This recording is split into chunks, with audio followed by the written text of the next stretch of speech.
Hey guys, and welcome to another Hobby Tips. So this week I think we're going to be looking at color schemes and color theory, because it's something that you'll eventually sort of get into and become aware of as you move further into the hobby.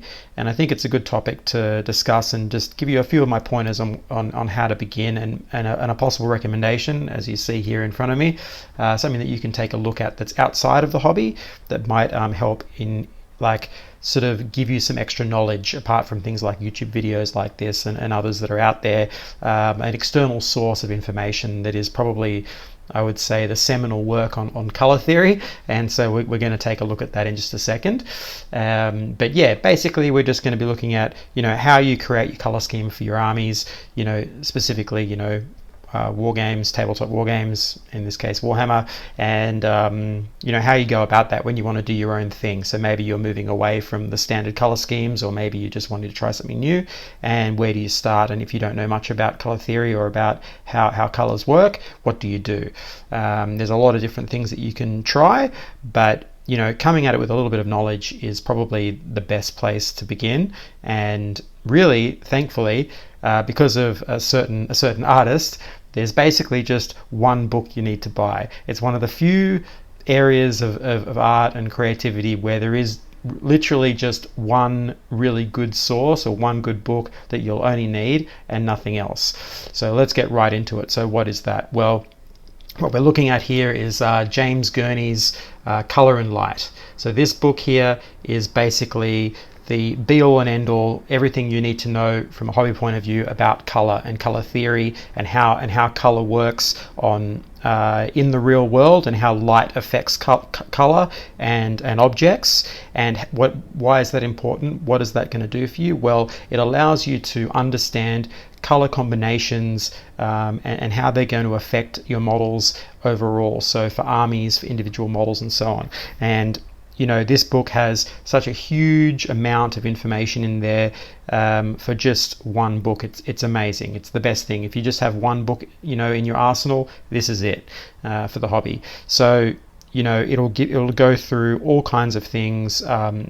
Complementary colors, so picking colors that go together so that they offset each other and you get a pleasing look, how to create interesting combinations of color schemes using the color wheel and so on. Now that all sounds very sort of, I suppose, almost like you're at school, but if you're interested in trying out different things, understanding why colors go together and why some don't is going to help you definitely to improve your painting. And so that's why I would definitely recommend it. So we'll have a look at this in a second. So let's see some examples here of models that I've painted which follow some of these rules, and why they might be pleasing to look at, not just because of, let's say, the paint job that I've done, but overall the colors that I'm using. So we'll see this one here is one of my tutorials, and straight away you can see there's red on there and there's a kind of bluish green color. So green and red are kind of complementary, so they're opposing each other, or more or less.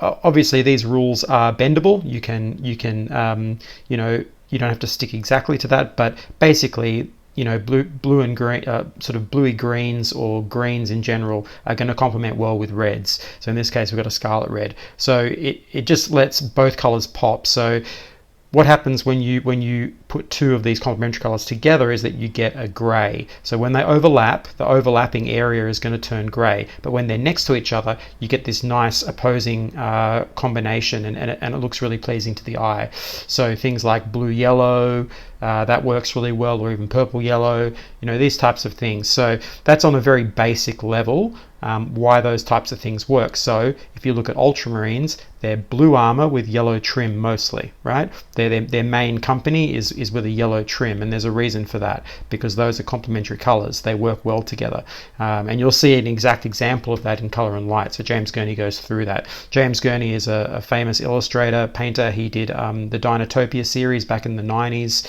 I'm pretty sure 90s, all the dinosaurs and so on. So if you don't know who he is, just have a look him up. You can get this book on Amazon, go and buy it. It's so cheap.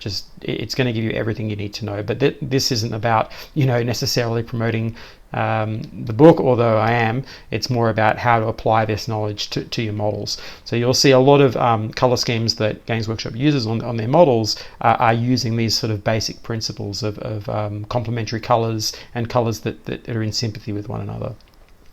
So let's take a further look at some of the others.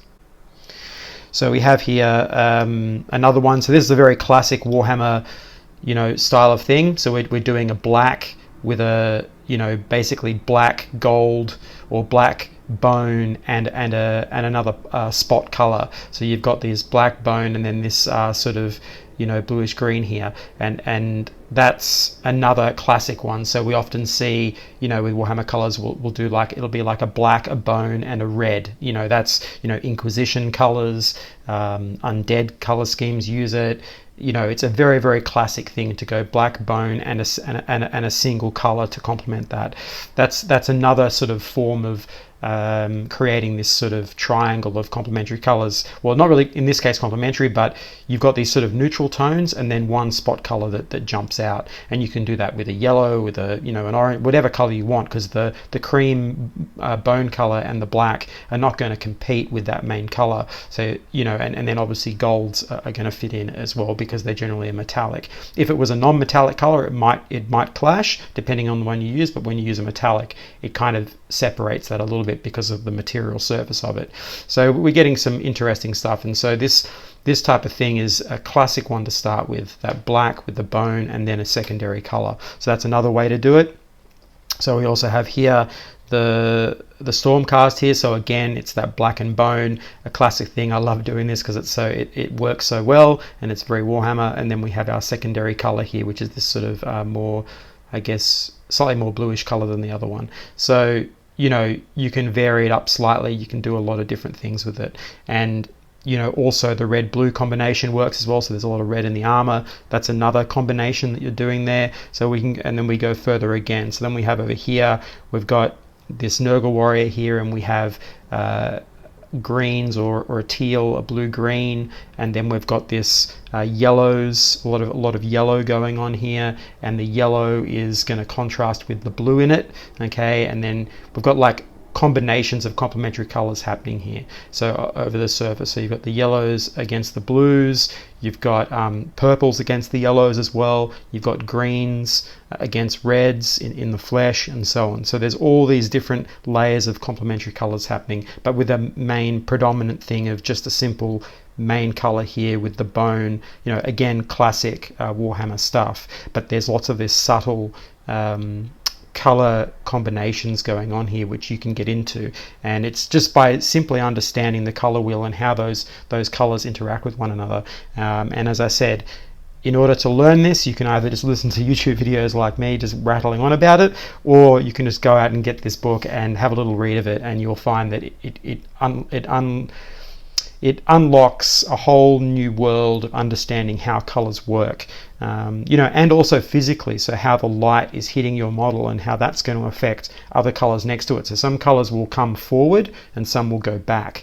So there's a really, I won't ruin that secret for you. You have to read this book to find out about that. But if you have like let's say a canvas with one color, and then you have another color in the center of that works with this type of thing, that like basically a complementary color, that will actually come forward, and you'll actually visually see that like a dissonance in the way that you're viewing that. It will feel like the other color is jumping out, and so you can use that kind of knowledge on your models and create something really vibrant. So if you want something to pop and come forward and be the main focus of the model, you can use this type of thing to frame one color around a central spot, like let's say the helmet or the head, that is going to be this other color that's going to come forward. So there's these really great little tricks that you can do to employ in your painting.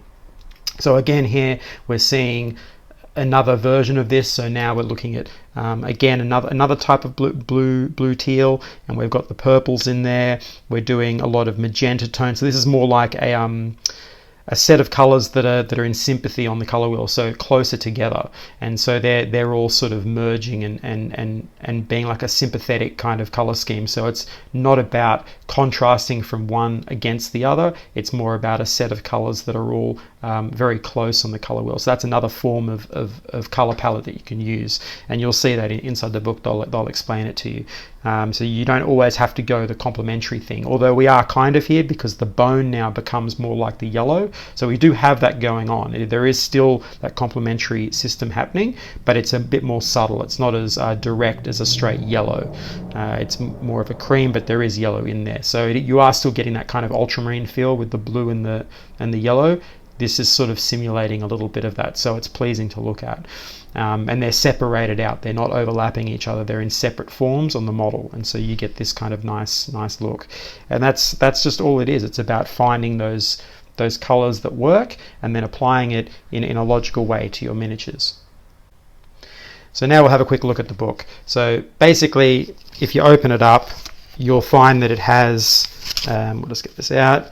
I can't really show you the whole thing here, but basically you can see all these. He gives you examples, so using a particular color palette here, and he goes through and shows you how that works across those forms, right? So we see here, got another one there, and it shows the color wheel. And so this is a particular type of idea of finding a color palette. So you basically put a shape across the wheel, and you use all the colors that are within that shape.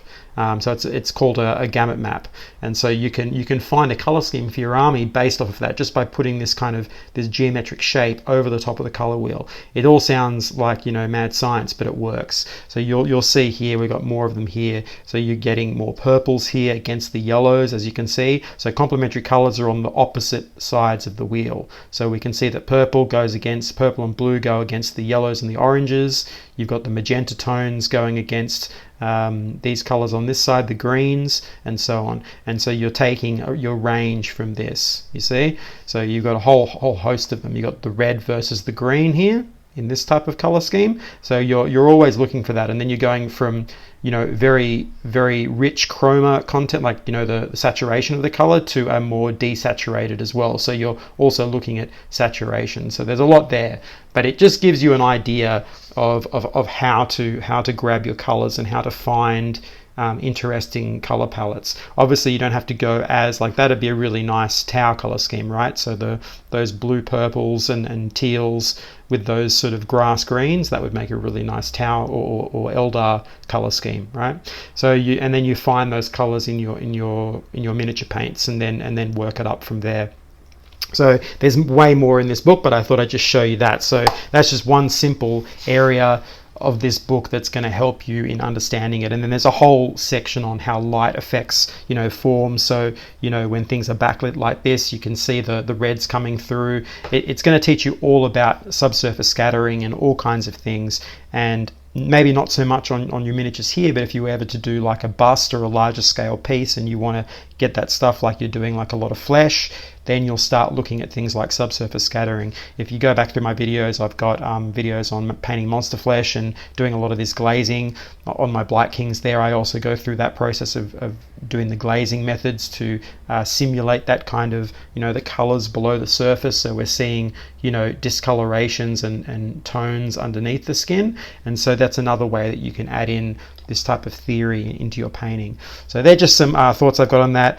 Yeah, just go look on Amazon, go search this out. So Colour and Light by James Gurney. Okay, you can see his name down here. Okay, creator of Dinotopia. Just go have a look at this, and I assure you it's an amazing book, and it will help you into finding color schemes that really work. So I hope you've liked this. Please like and subscribe, all that stuff if you have, and I'll catch you on the next one.